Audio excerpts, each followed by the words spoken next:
Have you heard that we're all supposed to be getting more protein in our diets? I swear it's all anyone's talking about these days. Should women get 100 grams a day? Is it based on body weight? I don't know. All I know is everybody is saying we need more protein. So I'm going to show you one of the solutions I've come up with for helping increase the protein in my daily routine.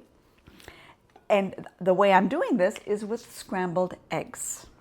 Basically, this is a recipe for cottage cheese scrambled eggs, which is simple and yet amazing in its simplicity. It, of course, starts with eggs.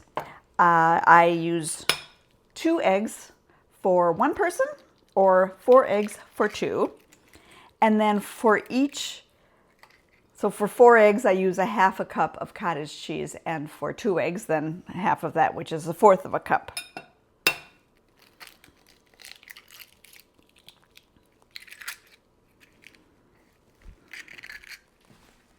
And honestly, those are the only 2 ingredients: cottage cheese and eggs. Now, I'm going to use my Immersion blender to mix them up. I've just found this to be the easiest way to kind of make a nice smooth mixture.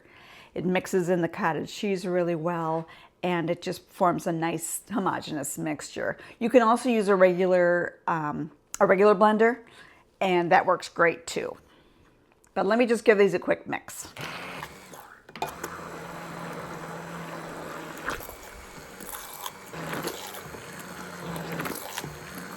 Now my eggs are mixed, and on the surface, that's all you need. Those are the only 2 ingredients. But I do like some add-ins, so I am going to cut up some tomatoes, some grape tomatoes that I just always seem to have them on hand for my salads and for whatever. And they cut up into just nice little pieces.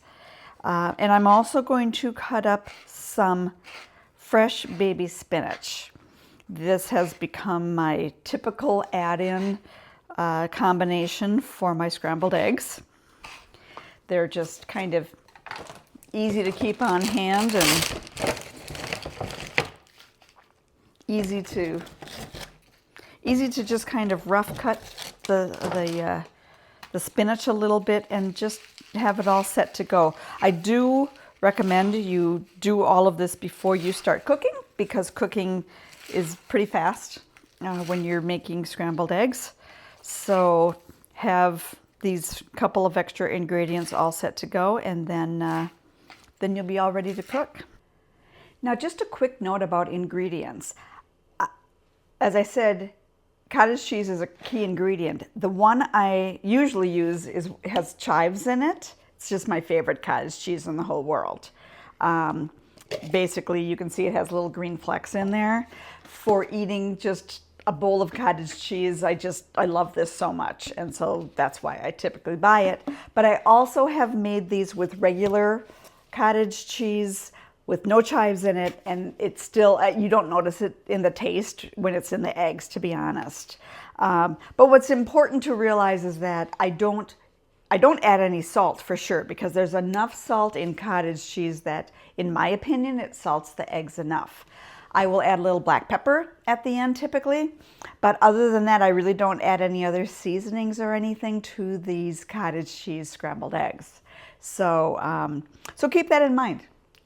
And now, of course, we just have to heat the pan. I am going to use a combination of a little bit of olive oil and a little bit of butter in my pan. I like the healthy part of olive oil and the taste of butter, so I guess I'm kind of hedging my bets with that. But just kind of heat that up a little bit. I like to start my scrambled eggs on medium heat. Now, everyone has probably their own preferred way to make scrambled eggs. This is just mine. If you have a different approach, feel free. But I always start out on medium heat. I also like to use a spatula. And once the butter is melted, I pour those eggs right into that pan and give them about a minute, I would say. 30 seconds, 30 to 60 seconds, just to start the cooking process. Once about 30 to 60 seconds have passed, I like to kind of check the edges, and typically the edges will start to form little curds, and so I like to use kind of this motion of gathering kind of from the sides, maybe a little bit of folding over, whatever it takes to kind of get those nice, what I prefer to be big, soft, fluffy curds of scrambled egg. That's how I like it to be. And then when it's about half done, I will add in the veggies. I like to add in the tomatoes, and I do rough chop my spinach a little bit. You don't have to. You can certainly add it in whole. It's just a preference I have. I like it to be a little bit rough chopped because then it's not quite as stringy and I don't know, so obvious, I guess. But I do like that fresh spinach taste in there. So I encourage you to give that a try. It's a kind of a really great way to add a little bit of extra nutrition to your eggs. And then I just keep stirring slowly, depending upon how quickly these are cooking. I like the keep folding it over type method. I live in Wisconsin, so I almost always add cheese. And then when it looks like they're pretty much cooked through, I will turn off the heat, make sure there's some cheese scrambled or cheese sprinkled on top, and I just let this sit with the heat turned off to finish its cooking process while I've already got the toast started, so I usually wait for the toast to be done and get that ready before I add these lovely scrambled eggs to my plate. So my eggs are done, my toast is done, and this is ready to all put it together on a plate. I am having this with some keto-friendly sandwich thins.